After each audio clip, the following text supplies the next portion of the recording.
Franklin Pierce.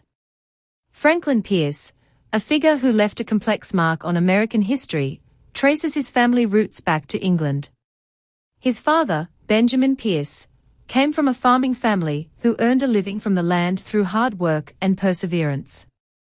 When Franklin Pierce was born, his father was at home, devoted to farming, quietly working on his small plot of land to provide for his family.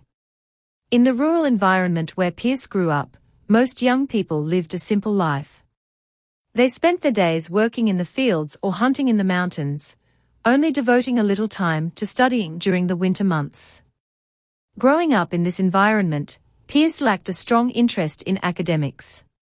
His passion lay not in traditional studies, but in a desire to become a soldier, eager to shed blood and demonstrate his bravery on the battlefield. However, Pierce's academic journey was not smooth. Despite his reputation as a child prodigy, he was in reality of modest ability and embroiled in a number of bad habits.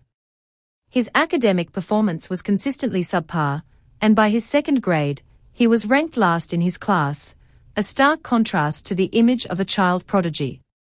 In 1827, Pierce completed his law studies and passed the bar exam.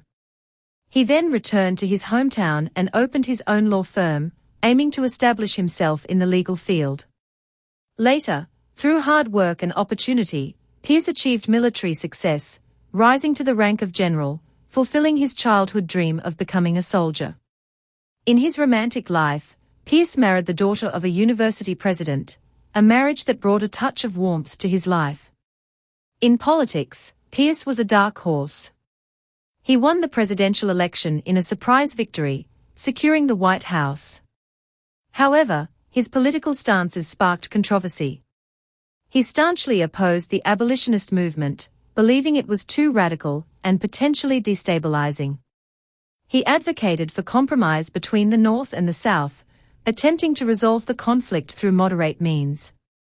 However, contrary to his wishes, Pierce's policies and positions not only failed to calm the conflict, but, to a certain extent, intensified the divisions between the North and the South, contributing to the division of the country.